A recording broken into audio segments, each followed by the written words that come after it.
Tous les jours, j'ai des infirmières qui viennent me voir et qui me disent, voilà, à force de donner des médicaments aux gens, eh ben, ça me fait un peu peur, j'ai pas envie de prendre des médicaments, j'ai pas envie de prendre des compléments alimentaires pour améliorer ma santé. Alors, c'est tout à fait faisable et aujourd'hui, on va voir vraiment des choses de bon sens, des rappels qui vont peut-être, enfin, même sans aucun doute, améliorer drastiquement ta santé. Je ne connais personne qui n'a pas amélioré sa santé justement en mettant en place ce que je vais te montrer aujourd'hui, d'accord? Donc aujourd'hui, on va voir comment améliorer ta santé facilement et surtout naturellement sans avoir à acheter de trucs, d'accord? Donc j'ai fait cette vidéo simplement pourquoi? Parce que j'ai rencontré une infirmière récemment qui m'a dit je suis tout le temps fatigué. Je lui dis ok, combien de temps tu dors? Elle me dit 6 heures. Je lui dis, ben c'est normal. Eh bien ça, c'est un petit peu du bon sens. Et on va voir en fait comment améliorer ta santé avec du bon sens paysan, ok? Alors, peut-être que actuellement tu te sens pas en forme. Peut-être que tu te sens fatigué. Peut-être que tu sens que tu as zéro énergie. Et toujours avant, hein, à moins que tu aies des symptômes d'une maladie, lorsqu'on manque d'énergie, avant de prendre un complément alimentaire ou de chercher une pilule miracle, tu dois toujours améliorer tes 3 piliers de la santé. Et on va voir un quatrième en bonus qui pourra vraiment améliorer les 3 en même temps, ok? Donc, on commence de suite. Numéro 1, le pilier de base, le sommeil. On va voir que je vais pas juste te dire, allez, dors plus. Tu vas voir, ça va vraiment être quand même un peu plus profond. Alors, première chose, est-ce que tu dors au moins 8 heures chaque nuit, ok? Parce que si tu n'as juste pas assez de quantité de sommeil ou qu'il est de mauvaise qualité, qu'est-ce qui va se passer? Ben, tu vas être forcément fatigué, donc il ne faut pas s'étonner d'être fatigué si tu manques de sommeil, surtout si ça fait des nuits, des jours, des semaines, des années parfois. La fatigue vient sûrement de la base, de la quantité de sommeil. Donc, déjà numéro 1, ajoute des siestes, ok? Ça, c'est surtout pour les infirmières de nuit, beaucoup. Ajoute des siestes si tu le peux, d'accord? C'est-à-dire 15 minutes par là. Essaye de créer une habitude de sieste. Deuxièmement, sacralise ton sommeil. Qu'est-ce que je veux dire par là? C'est que ton sommeil doit passer, avant le fait de passer du temps sur le téléphone avant de dormir, il doit passer devant ta série Netflix. Imagine, voilà, disons que tu regardes 1 heure de série tous les soirs, avant de dormir. À quoi ressemblerait ta vie si on pouvait rajouter 1 heure de sommeil tous les soirs? Si ça ferait quand même 7 heures par semaine, donc ça ferait une nuit en plus. Comment tu vivrais si tu avais une nuit en plus de sommeil? Pose-toi cette question. Troisièmement, le complément alimentaire pour le sommeil dont personne ne parle jamais, c'est la L-théanine, je te le conseille fortement. Il augmente les phases 3 et 4 de sommeil qui sont les phases les plus réparatrices. Souvent on me dit je fais beaucoup de rêves quand je prends de la théanine, donc la théanine est un bon élément, je le donne à la plupart de mes élèves infirmières qui ont des problèmes de sommeil. Ensuite, est-ce que tu bois du café après 13 heures, ok? Ça, c'est vraiment pour les gens qui ont du mal à s'endormir, mais aussi pour les gens qui ont un sommeil qui n'est pas assez réparateur. Pourquoi? Parce que le café t'empêche de rentrer en phase 3 et 4 de sommeil, donc tu ne rentres jamais en sommeil profond si tu as bu un café après 13 heures parce qu'il a une demi-vie de 14 heures. Donc, c'est-à-dire que le café reste actif pendant 14 heures après l'avoir bu. Donc, ça peut créer des insomnies, ça peut créer plein de choses. Et surtout, ça fait que tu n'as pas un sommeil réparateur. Si tu bois du café après 13 heures depuis 8 ans, sache que ça fait 8 ans que tu n'as pas eu un vrai sommeil réparateur. Ok? Donc, un truc très simple. Un café seulement au réveil si tu veux garder le café. Si tu veux plus de café, je vais faire une vidéo, abonne-toi, sur comment se sevrer du café. Ok? Alors, ensuite, est-ce que tu regardes des écrans avant de dormir? Ça, c'est une vraie question. Il y a beaucoup de gens qui ont des problèmes d'insomnie parce qu'en fait, ils ont eu de la lumière devant les yeux avant de dormir. On parle souvent de lumière bleue. Pourquoi la lumière bleue? Parce qu'en fait, elle ressemble pour le cerveau à un ciel bleu. Donc, il l'associe à la journée. Donc, ton cerveau, s'il associe à la journée, il ne va pas sécréter tout ce qu'il faut pour créer l'endormissement.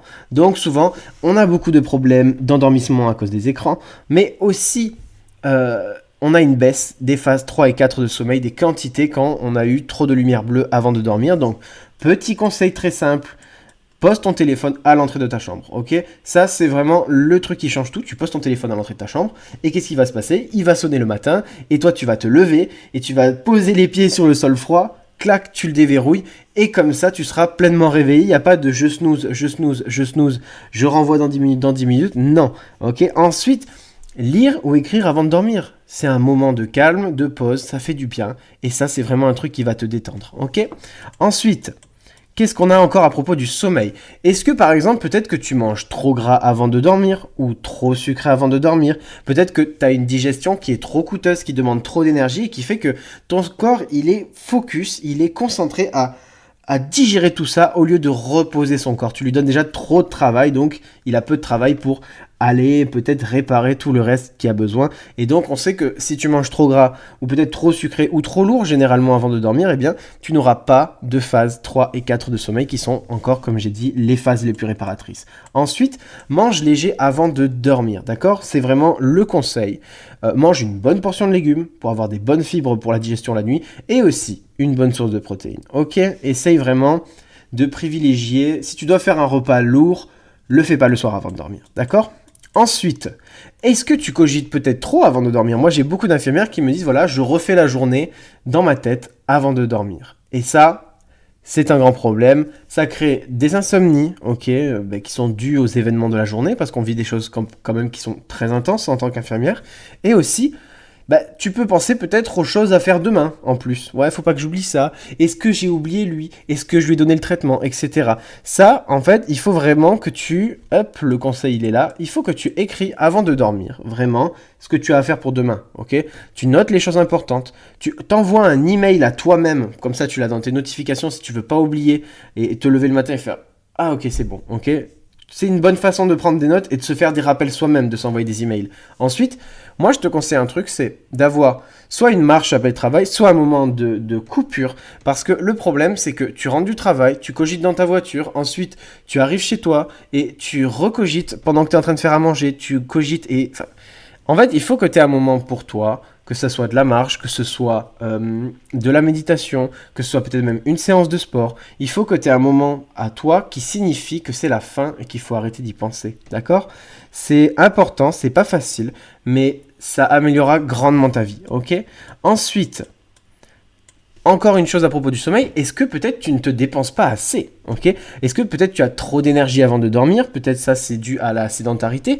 Peut-être que tu accumules trop de stress parce que en fait, quand tu n'as pas de dépenses physiques, tu n'as pas d'évacuation de ce stress. L'activité physique est quand même quelque chose qui libère tellement d'hormones, d'endorphines, de plein de choses, que ça fait réduire énormément le stress. Donc, souvent, la sédentarité mène à trop d'énergie avant de dormir, du stress cumulé, et quand une santé physique ne va pas bien, quand physiquement, voilà, tu ne vas pas bien, ta santé mentale ne va pas bien, et il est important vraiment d'ajouter de la dépense à ta vie si tu n'en as pas assez. Donc, petit conseil très rapide, marche plus, fais du sport, ok? Fais du sport. Ce n'est pas concevable d'avoir une vie où tu ne fais pas de sport. C'est pas ok de ne pas faire du sport, d'accord? C'est important. On sait que c'est le facteur numéro 1 de la longévité. On sait que c'est le facteur numéro 1 pour réduire les risques de cancer. Donc, fais du sport, ok? C'est hyper important. Ensuite, le deuxième pilier qui est la nutrition. Ça va être le plus rapide. On pourrait croire que non, mais ça va être le plus rapide. Alors, numéro 1, est-ce que tu manges des légumes tous les jours? Peut-être que tu as une mauvaise digestion, peut-être que tu as des carences en vitamines, c'est peut-être pour ça que tu n'as pas d'énergie, ok? Donc, vraiment, si tu ne manges pas assez de légumes, où est-ce que tu vas chercher les vitamines?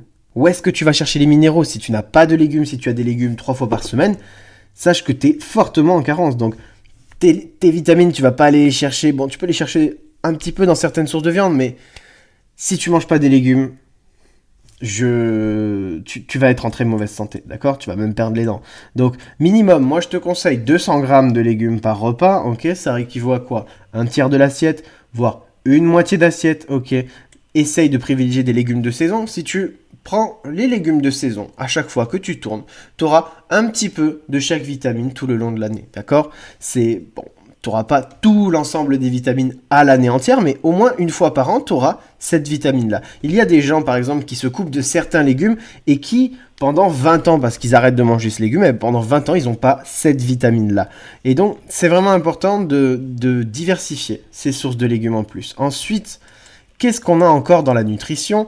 Est-ce que tu manges du sucre, ok?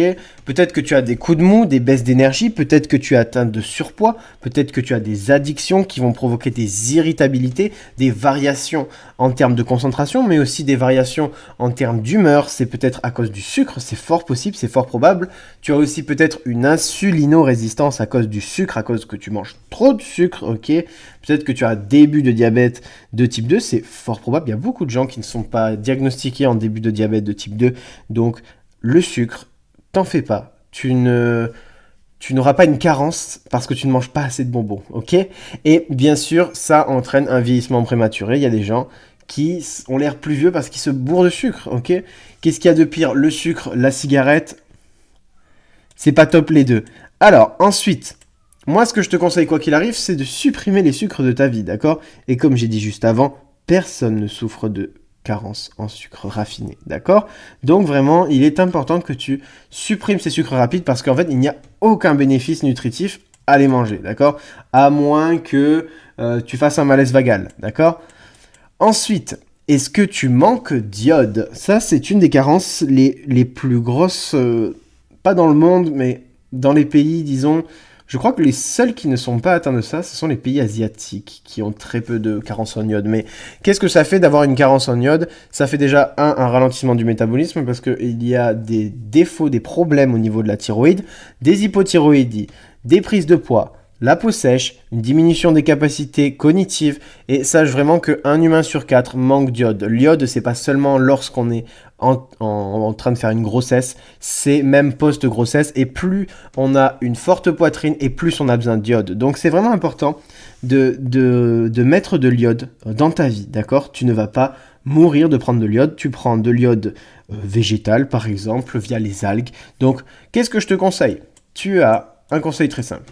Soit tu te supplémentes en iode, d'accord, donc en complément alimentaire, ou sinon tu manges des algues toutes les semaines, ou sinon tu peux à la place de ton sel de table de base, mettre du sel qui est enrichi en iode. Ça c'est un bon plan aussi, d'accord?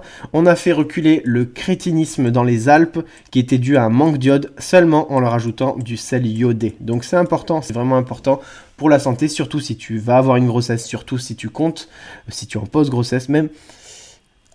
Tout le temps, hein. L'iode, c'est vraiment hyper important.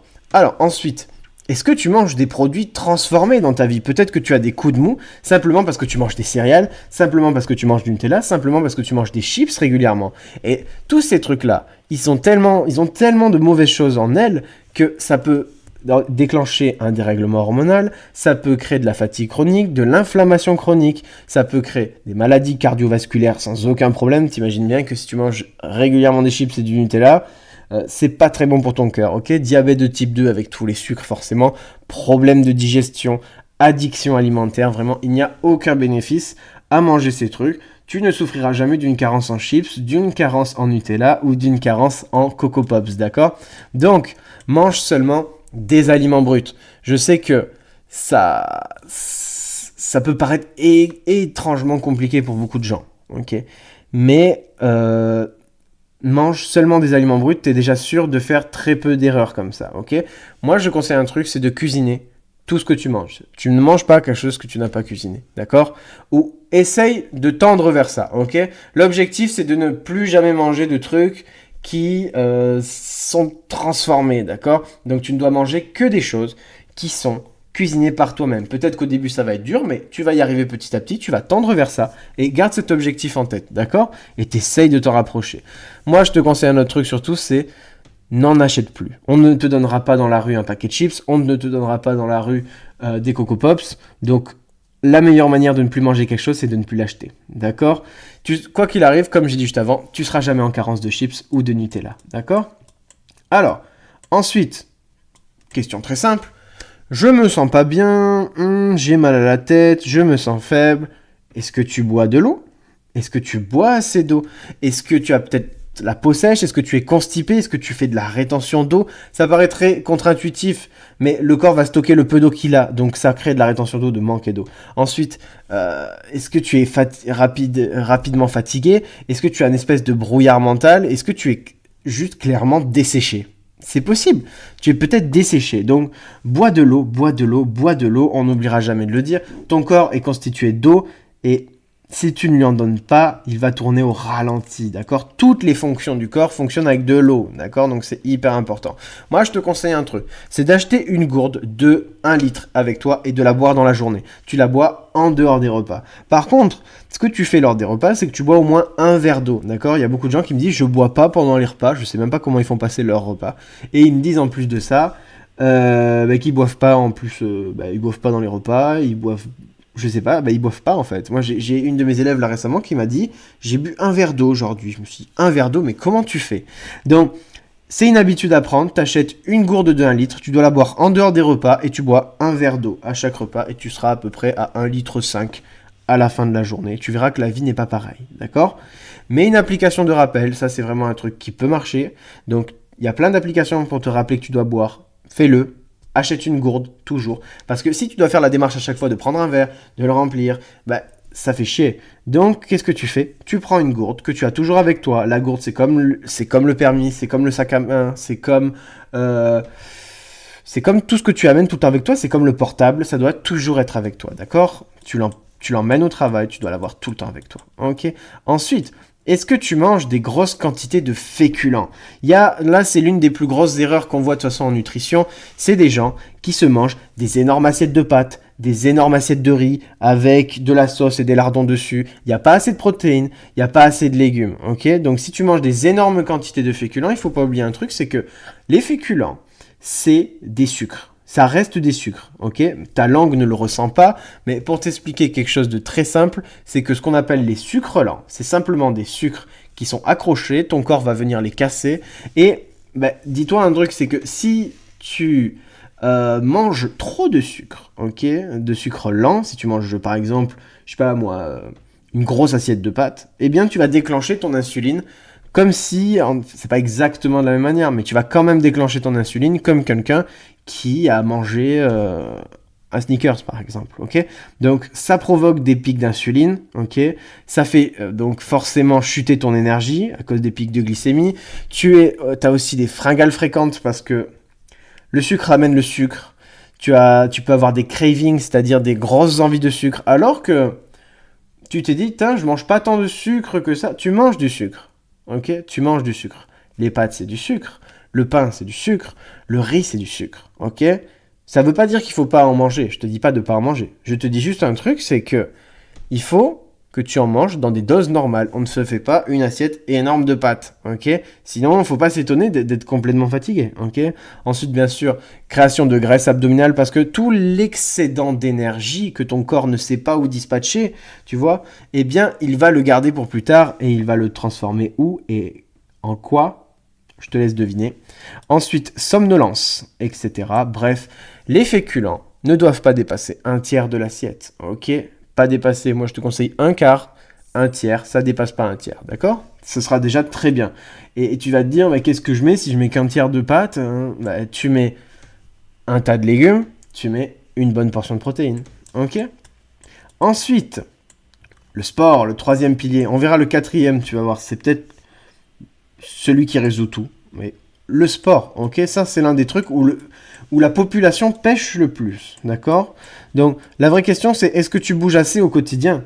Parce que peut-être que tu bouges pas assez, donc surpoids, manque d'énergie, fatigue chronique, dégradation de la posture, augmentation du stress, métabolisme ralenti. Si ton métabolisme ira à la vitesse un petit peu à laquelle toi tu vas, hein, si tu es quelqu'un qui est en état d'atonie, comme ça, sur ton canapé, eh bien ton corps ira à cette vitesse-là, d'accord? Donc c'est important que tu bouges. Il faut faire du sport déjà dans le quotidien, c'est-à-dire prendre les escaliers, cuisiner, je ne sais pas moi, faire le ménage, bouge, d'accord? Bouge et essaye de bouger le plus possible. Prends le vélo si tu peux. Et si tu as le choix entre marcher 10 minutes ou prendre le bus 2 minutes, n'attends pas le bus. Va marcher, d'accord? Marche le plus possible. Ne reste pas allongé ou assis 24 heures sur 24, d'accord? On me dit souvent, ouais, mais c'est mes jours de repos, donc je me repose. Repos ne veut pas dire rester inerte sur le canapé. Repos veut dire quand même être mobilisé. Repos ne veut pas dire rester allongé, d'accord? Et tu verras que ça fera toute la différence. Plus tu en fais, plus tu seras capable d'en faire. Moins tu en fais, plus tu as la flemme du moindre truc, ok? Est-ce que tu marches moins de 10 000 pas, peut-être, c'est possible. Donc forcément, il y aura tout ce qui va avec, c'est-à-dire surpoids, manque d'énergie, fatigue chronique, dégradation de la posture encore, augmentation du stress, métabolisme ralenti, bref, essaye au moins de les caler, ces 10 000 pas. Peut-être que tu les cales lors de ton travail, mais parfois, lors des jours de repos, beaucoup d'infirmières ne les font pas. Donc, essaye vraiment d'ajouter du mouvement à ton corps, ok? Ensuite, Est-ce que tu fais des exercices de renforcement musculaire? Peut-être pas, mais sache que quand même la densité musculaire, le tonus musculaire est quelque chose qui fait partie des facteurs de la longévité. Beaucoup de gens ont une perte de muscles dans les jambes, dans plein de choses, des choses qui auraient été évitables, d'accord? Donc, essaye au moins de caler un petit peu de musculation. Si tu peux, ça peut être simplement du poids du corps. Moi, je te conseille de minimum faire 1 à 2 séances par semaine de renforcement musculaire. Au moins les abdos, au moins les jambes. Et en fait, ça te coûte rien. Ça te coûte quoi, 10 minutes de faire 100 squats, 100 abdos? Au moins une fois par semaine. Au moins une fois par semaine. Ok? C'est rien. Tu vas te dire, je vais faire 100 squats, 100 abdos. Après, je vais à la douche. Ça fera du bien. Et je donne des programmes, je fais des programmes, je fais de la musculation depuis des années. Sans squat, sans abdos, je te garantis que c'est rien. Ok? Alors, ensuite, est-ce que tu es inactive le week-end? C'est fort probable. Eh bien, qu'est-ce que ça va entraîner? Prise de poids, sédentarité, mauvaise digestion, plein de choses en tout genre. Il ne faut pas, comme j'ai dit juste avant, repos ne veut pas dire rester inerte, d'accord? C'est le moment où tu peux faire des choses, où tu n'es pas obligé d'aller au travail. Donc, profites-en, d'accord? Profites-en. Et ta vie ne se résume pas à travailler, digérer, dormir, d'accord? Tu existes en dehors de ton travail, tu existes en dehors de plein de choses, et il est important que tu dormes bien autour des jours où tu travailles pour que le week-end, tu sois en forme, ou lors de tes jours de repos, pour pouvoir en fait vivre la vie, d'accord? Donc, lorsqu'on est en repos, on vit, d'accord? On ne reste pas inerte. Donc, moi, je te conseille, quoi qu'il arrive, si tu souffres de surpoids, au moins, même si tu souffres pas de surpoids, hein, mais de marcher 2 fois par jour sur tes jours de repos, ok? Donc, tu peux aller marcher au réveil, tu peux aller marcher après manger le midi, voilà, tu as fait 2 marches, tu es content, ok? Va faire du shopping, va faire des courses, fais du jardinage, fais des trucs, d'accord? Tu peux aller faire des randonnées, mais bouge absolument, c'est fondamental. Et comme j'ai dit, repos ne veut pas dire rester inerte. Ensuite, sujet qui n'est jamais abordé, est-ce que tu as assez de mitochondries? Alors, qu'est-ce que c'est les mitochondries? Ce sont vulgairement les molécules qui fournissent de l'énergie à toutes les cellules du corps, ok? Si tu manques de mitochondries, tu as peut-être de la fatigue chronique, des troubles cognitifs, un vieillissement accéléré, un risque accru de maladie, d'accord? Les mitochondries, comment on les gagne? Eh bien, on les gagne simplement en ajoutant à notre vie ce qu'on appelle du cardio, pas du cardio, mais on va dire, disons, de l'activité de basse intensité, ok? Donc, c'est une forme de cardio, ça peut être via la marche rapide, ça peut être via la course à pied, ça peut être en faisant du vélo, en faisant de la randonnée, en faisant de la natation, bref, il faut que tu sois un petit peu légèrement essoufflé. Et qu'est-ce que ça va provoquer? Ton corps va se dire, oulala, là là, il y a un stress, il va falloir que j'oxygène et que je donne plus d'énergie à mon corps, donc je vais créer ce qu'on appelle des mitochondries, d'accord? Et l'important, c'est d'avoir beaucoup de mitochondries, ok? Donc beaucoup de cellules, de molécules qui vont fournir beaucoup d'énergie à ton corps, ok? Peut-être qu'aujourd'hui tu es fatigué parce que tu n'en as aucune. Est-ce que tu te souviens la dernière fois où tu as été essoufflé? Ça, c'est souvent la question qui fâche. Est-ce que tu te souviens la dernière fois où tu as été vraiment essoufflé, la dernière fois où tu as fait un effort intense? Eh bien, sache un truc, c'est que c'est important. Enfin, il n'est pas, entre guillemets, pas normal pour un humain de ne pas être essoufflé au moins tous les jours, d'accord? Ton corps est fait pour ça, il a été designé pour courir. L'humain est un animal d'endurance, d'accord? Donc, c'est vraiment important que tu viennes augmenter ton nombre de mitochondries en faisant régulièrement de l'activité qui vienne un petit peu t'essouffler. Ensuite, c'est bien d'avoir pas mal de mitochondries, mais est-ce que ces mitochondries sont performantes? Eh bien, le truc, c'est que tu peux avoir plein de mitochondries, mais qui marchent pas très bien, ok? Et qu'est-ce que ça veut dire? Ça veut dire que fatigue chronique, manque d'énergie, vieillissement accéléré toujours, et mauvais sommeil. L'important, c'est d'avoir beaucoup de mitochondries, mais d'en avoir aussi, surtout, des très performantes, ok? Et qu'est-ce qui va se passer? C'est que en faisant un effort très intense par semaine, eh bien, ton corps va se dire, oula, on nous demande des gros efforts. D'abord, on demande un peu d'effort pour créer des mitochondries, et ensuite, on va ajouter un énorme effort. Donc, on va venir tirer un petit peu sur ces mitochondries. Et ce qui va se passer, c'est que le corps va se dire, attends. On a fait un énorme effort. Et là, après avoir fait cet énorme effort, on a vu quand même qu'il y en avait quelques-unes qui marchaient pas très bien. Le corps va faire un truc, c'est qu'il va éliminer toutes celles qui ne marchent pas bien. Ok ? Et donc, tu vas avoir des mitochondries qui fonctionnent bien. L'objectif, c'est de faire à la fois un petit peu de cardio basse intensité pour créer de la mitochondrie. Et deuxièmement, il va falloir faire un autre truc, c'est parfois envoyer de la patate, du jus, faire. Et ça ne demande pas 20 ans. Si je te dis de faire un sprint, ok, bon, pour beaucoup de gens, ça fait très peur de se dire je vais courir le plus vite possible. Ben, t'es un humain et il ne faut pas avoir peur en tant qu'humain d'être essoufflé, d'accord? Ton corps est fait pour ça, tu ne vas pas mourir, à moins que tu sois une personne âgée, à moins que tu ne sois vraiment pas habitué, mais bon, en général, tu ne peux pas aller beaucoup trop vite et tu ne vas pas mourir, ok? Donc, ce qui va se passer, c'est qu'il faut mettre un petit peu de cardio basse intensité et des fois envoyer un effort intense pour venir sélectionner les bonnes mitochondries que ton corps, il dégage celles qui fonctionnent pas bien et à chaque fois tu viens en recrée, il enlève celles qui sont pas bonnes et à la fin tu as un corps qui a plein de mitochondries qui fonctionnent super bien et qui sont super fortes. Et là tu auras une santé de fer, ok?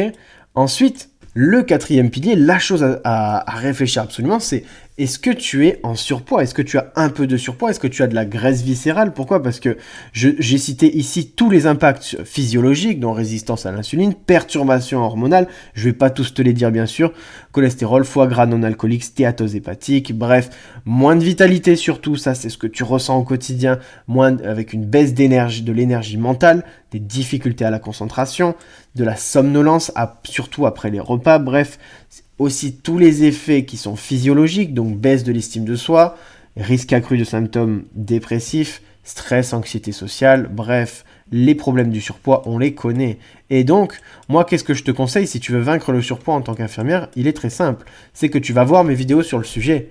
Je traite à 90% de ça.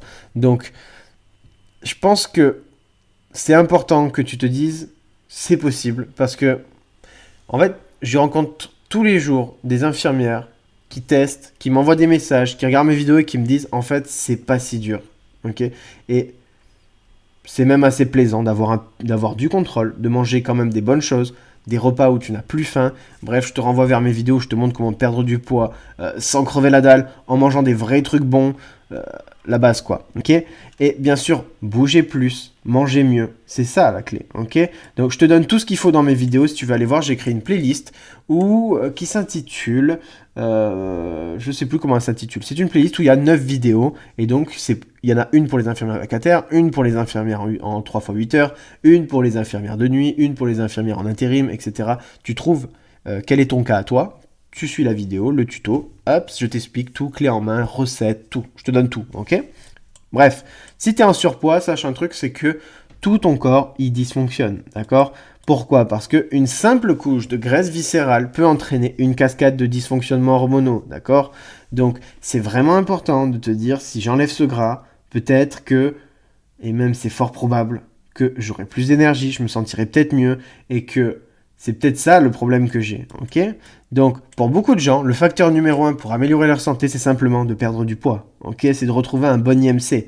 Donc, pourquoi? Parce que déjà, le surpoids va dégrader ton sommeil, tu vas avoir une mauvaise production hormonale, donc ton appétit et ta satiété vont être flingués parce que ta leptine et ta gréline, ils vont pas être bien sécrétés, donc tu auras faim à des mauvais moments. En plus de ça, tu auras la satiété qui sera pas bonne, tu vas continuer à manger alors que tu n'as plus faim. Ensuite, résistance à l'insuline, problème de libido, excès d'œstrogène, inflammation de bas grade, bref, état d'atonie, c'est-à-dire que on voit souvent les gens qui sont en surpoids, on peut les détecter assez simplement, même sans les regarder, c'est parce qu'en fait, ils sont capables de rester allongés sur leur canapé pendant des heures, ok, sans bouger. Okay. Une personne qui ne souffre pas de surpoids, elle a des petits tics, elle a des micro-contractions, elle bouge, elle change de position tout le temps. L'état d'atonie est un marqueur du surpoids. Okay. Ensuite, mauvaise oxygénation du corps, des tissus, donc vieillesse prématurée, etc. Bref, avant de chercher une pilule magique, tu as plein de questions à te poser et de soucis à résoudre, ok? Comme on l'a vu, est-ce que je dors assez? Est-ce que j'ai assez de mitochondries? Donc tu peux revoir toutes ces questions et te les poser à toi-même, et donc tu vois que tu as plein de facteurs qui vont 200 fois plus, mais vraiment avoir de résultats que une gélule. Est-ce que tu as déjà mangé un complément alimentaire et tu dis waouh, je pète la forme, je suis incroyable? J'en ai jamais vu encore pour l'instant, ok? Sinon c'est de la drogue. Donc Il est important en fait que tu règles vraiment ces problèmes. Si tu dormais mieux, comment tu te sentirais? Si tu faisais un peu de sport, si tu avais plus de mitochondries, si peut-être tu mangeais mieux, si tu n'avais plus de produits transformés, comment tu te sentirais mieux? Bref, si tu veux entamer une transformation physique, ou peut-être pas, peut-être que c'est pas ton cas, mais si tu penses que c'est important, que tu veux entamer une transformation physique, moi je te propose un petit truc simple, c'est que j'ai transformé plus de 135 infirmières juste en 2025. Je connais par cœur tous vos soucis, je sais exactement comment vous fonctionnez, j'ai eu sûrement tous les cas, et je suis, quoi qu'il arrive, tu peux le chercher, la personne la plus qualifiée pour aider une infirmière à perdre du poids, ok? Donc tu peux prendre un petit rendez-vous dans la description, ok? On verra ensemble si je peux t'aider. Et si je peux t'aider, ben, je te proposerai sûrement un accompagnement avec moi. Ça te coûte rien. Tu peux venir. Et dans tous les cas, même si ben, ça ne matche pas et que je me dis, voilà, non, je pourrais pas t'aider, et bien, quoi qu'il arrive, je te donnerai des clés. Je te donnerai, en fonction de ton cas, voilà, je te dirai, écoute, actuellement, l'accompagnement, c'est pas possible. Mais par contre, si tu fais ci, ça, ça et ça, tu pourrais le faire de ton côté. Voilà. Bref, sur ce, je te dis, abonne-toi, like cette vidéo, commente un petit peu en dessous si tu veux, même si tu as quelques questions, et je te dis à la prochaine vidéo. Ciao!